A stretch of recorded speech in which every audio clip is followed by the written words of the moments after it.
ऐसा शास्त्रों में बताया गया है कि 24 घंटे में एक निश्चित समय ऐसा होता है जब हम जो भी चीज़ें भगवान से मांगते हैं वो अवश्य पूरी होती है, क्योंकि उस समय इंसान की ज़बान पर, उनकी जीभ पर साक्षात सरस्वती माता निवास करती है। तो दोस्तों, आप जानना चाहते हैं कि वो कौन सा समय है जिस समय यदि हम भगवान से मांगें, जो भी मांगें वो हमारी अवश्य पूरी होती है। ये जानना चाहते हैं आप, इस वीडियो पे बने रहें और साथ में चैनल पे पहली बार आए हैं तो चैनल को सब्सक्राइब करना ना भूलें। साथ में जो बेल आइकन है उसको भी क्लिक कर दें और बेल आइकन को क्लिक करने के बाद जो ऑल का ऑप्शन आता है उसको भी क्लिक कर दें, ताकि आपको हमारी इस प्रकार की खास आध्यात्मिक जानकारियाँ, इससे संबंधित वीडियो आपको सर्वप्रथम प्राप्त होती रहे।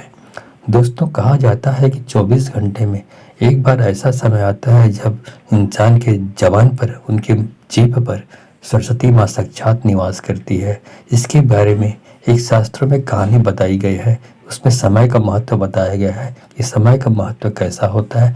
इसके बारे में शास्त्रों में वर्णित है कि एक बार जब भगवान रामचंद्र जी बाली को मारने के लिए पेड़ों की ओट पर छुपकर निशाना साध रहे थे। पेड़ों की ओट पर छुपकर निशाना इसलिए साध रहे थे, भगवान रामचंद्र जी भी जानते थे और बाली के बारे में ये सर्वविदित था कि जो भी उनके सामने जाता था उनकी शक्ति आधी हो जाती थी, आधी कम हो जाती थी। इसलिए भगवान रामचंद्र जी पेड़ों की ओट पर छुपकर बाली को वध करने के लिए निशाना साध रहे थे। और जैसे ही भगवान रामचंद्र जी ने बाण छोड़ी, उसके बाद जाके बाली को लगा, उसके बीच में जो पेड़ थे उनसे टकराते टकराते जो बाण गया है, उसके बाद बाली की मृत्यु हुई है।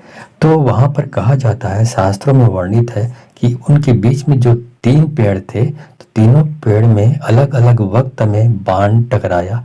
तो बाण टकराया तो जो सबसे पहली बार जो सामने में भगवान रामचंद्र जी के सामने में जो पेड़ थे वो सोने का हो गया था, उसके पीछे अगले आगे वाला पेड़ चांदी का हो गया था और उसके सबसे पीछे वाला पेड़ लोहे का हो गया।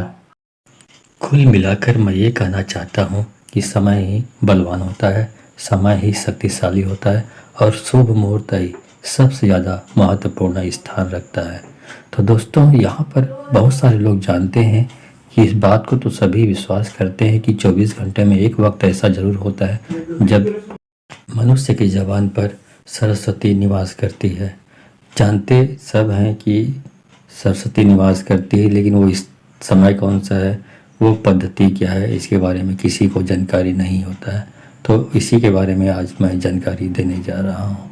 दोस्तों, इसके लिए करना क्या है, आपको रात्रि में आपको ये प्रयोग करना है। रात्रि को 3 बजे से लेके 3:30 के बीच में कोई भी 10 मिनट का समय आप चुनाव कर सकते हैं।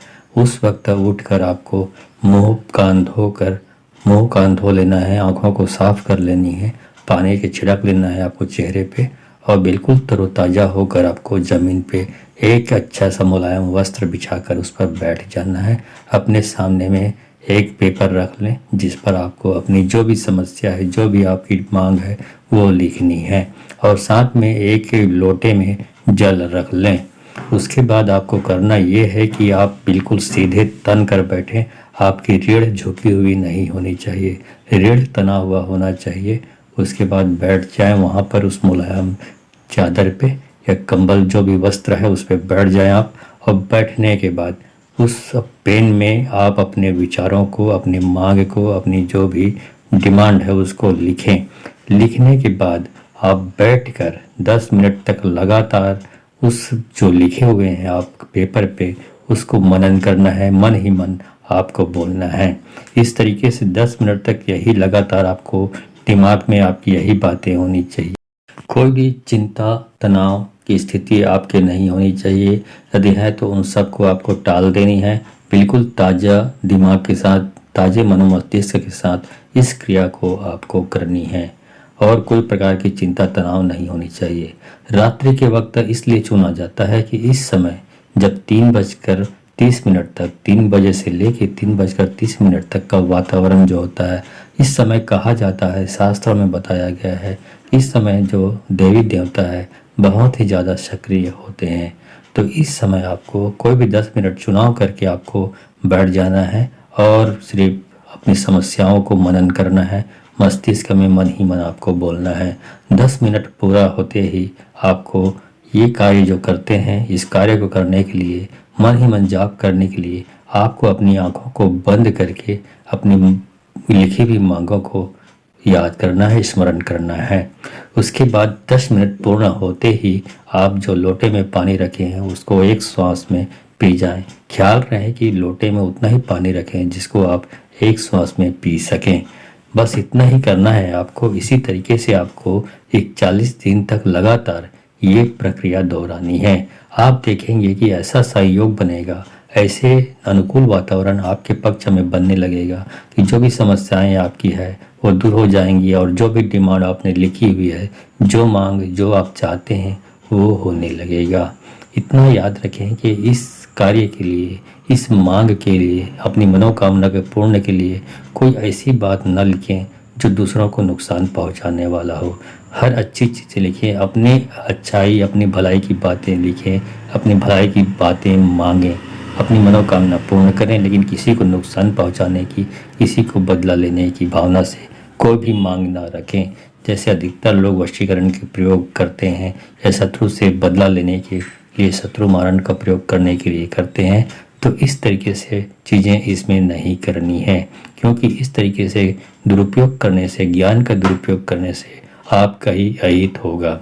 तो ठीक है, ये जानकारी आपको कैसी लगी दोस्तों? अच्छी लगी हो तो इस जानकारी को अधिक से अधिक लोगों को शेयर करें, ताकि अधिक से अधिक लोग इस वक्त को जानकर इसका भरपूर उपयोग कर सके, क्योंकि इसी वक्त में माता सरस्वती इंसान की जबान पर निवास करती है और इस वक्त में जो भी मांगा जाएगा वो जरूर पूर्ण होती है। और किसी भी प्रकार की कोई समस्या आपको हो तो कमेंट में आप कर सकते हैं, आप कमेंट में जाकर पूछ सकते हैं, ज़रूर जवाब आपको देने का प्रयास किया जाएगा। ठीक है, तो इस जानकारी को अधिक से अधिक लोगों को आप शेयर करें, ताकि अधिक से अधिक लोग इस ज्ञान को जानकर इनका लाभ उठा सके। तो आज के लिए बस इतना ही, मिलता हूँ अगले वीडियो में। धन्यवाद। जय श्री महाकाल।